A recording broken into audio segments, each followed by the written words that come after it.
Photographer brother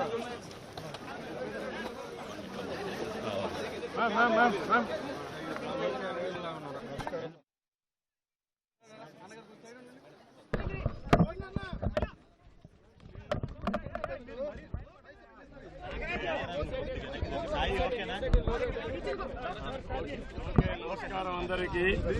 silence silence. అందరికీ నమస్కారాలు.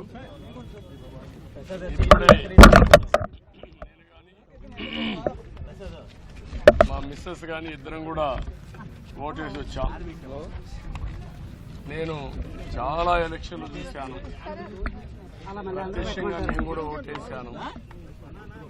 ఈరోజు ఓటర్స్ అందరూ కూడా వాళ్ళ ఓటు ఉపయోగించుకోవడానికి వాళ్ళు చూపించిన చొరవ నేను ఎప్పుడూ మర్చిపోలేను. ఎందుకంటే తమిళలో అరిస్తే నేను మాట్లాడను, దయచేసి ఉండాలి. ఈ లోగో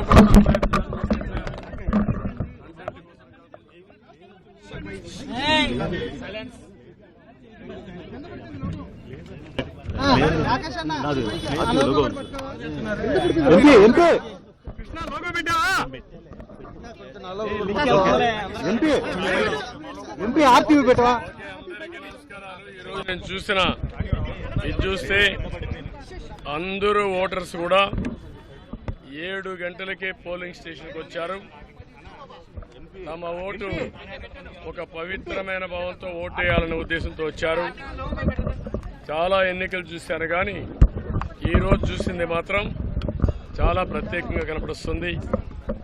ఓటు అనేది ప్రజాస్వామ్యంలో ఒక వజ్రాయుధం. వాళ్ళ జీవితాల్ని, సమాజ జీవితాన్ని, వాళ్ళ పిల్లల భవిష్యత్తుని తీర్చిదిద్దేది. అది గుర్తించారు, చాలా పెద్ద ఎత్తున వచ్చారు.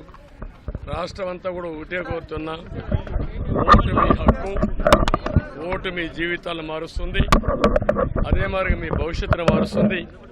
మీ పిల్లలే కాకుండా మీ భావితరాల పిల్లలకు కూడా పునాదులు ఇస్తుంది.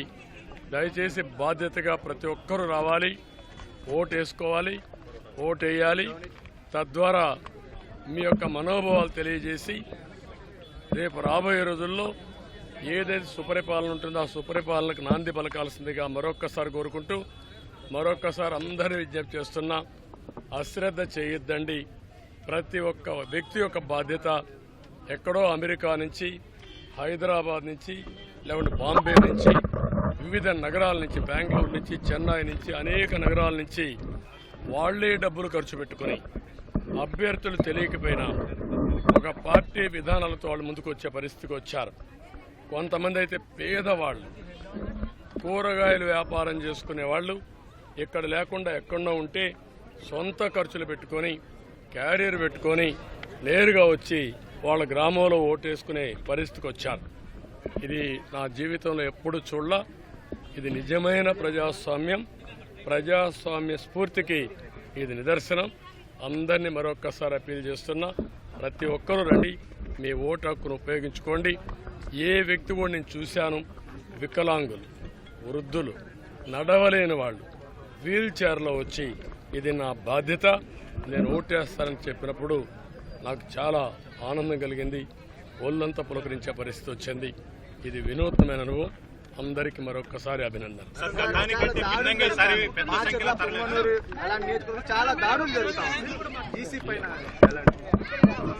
ఎలక్షన్ కమిషన్ కూడా ఎప్పటికప్పుడు కంప్లైంట్ చేశాం.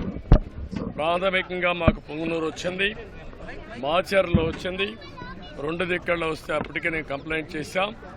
అధికారులతో మాట్లాడుతున్నాం. అదే మాదిరిగా ఎలక్షన్ కమిషన్ కూడా అప్రోచ్ అయ్యాం. నేను ఒకటే ఎక్స్పెక్ట్ చేస్తున్నా, ఎలక్షన్ కమిషన్ ఆధ్వర్యంలో ఎలక్షన్ జరుగుతున్నాయి. ఇది రాష్ట్ర ఎన్నికల కమిషన్ కాదు. ఆ విషయమే నాయకులు గుర్తుపెట్టుకోవాలి. ఎవరైనా ఒకటే కోరుతున్నా, ప్రజాస్వామ్యంలో ప్రజాస్వామ్యాన్ని అపహాస్యం చేయాలని ప్రయత్నం చేస్తే మాత్రం ఎట్టి పరిస్థితుల్లో మా కార్యకర్తలు కూడా గమనుండరు. జెన్యూన్గా లా అండ్ ఆర్డర్ ప్రకారం మీరు ఓట్లేయండి. ప్రజా అభిష్టం నెరవేరాలి.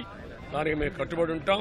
కానీ ప్రజాభిష్టాన్ని వమ్ము చేసే విధంగా రౌడీజంతో, గూండాయిజంతో మా ఏజెంట్లు కిడ్నాప్ చేస్తే మాత్రం ఎట్టి పరిస్థితుల్లో ఉపేక్షించాం. ఎలక్షన్ కమిషన్ డిమాండ్ చేస్తున్నాం, పోలీస్ అధికారులు డిమాండ్ చేస్తున్నాం.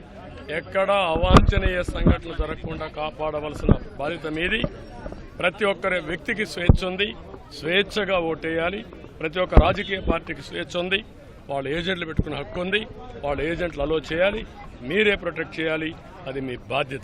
సార్ ఈసారి గతం కంటే ఈసారి పోలింగ్ శాతం బాగా పెరిగే అవకాశం ఉంది. ఎందుకంటే 7 గంటలకే మీరు చూశారు పోలింగ్ కేంద్రంలో విపరీతమైన రద్దీ. నేను 43వ ఓటు వేసాను.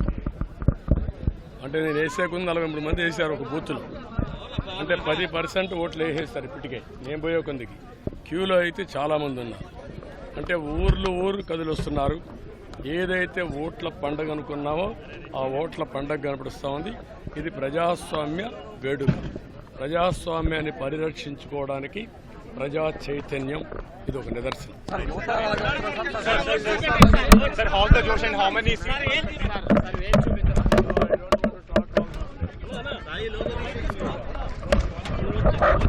సాయి లోగో తీసేయి.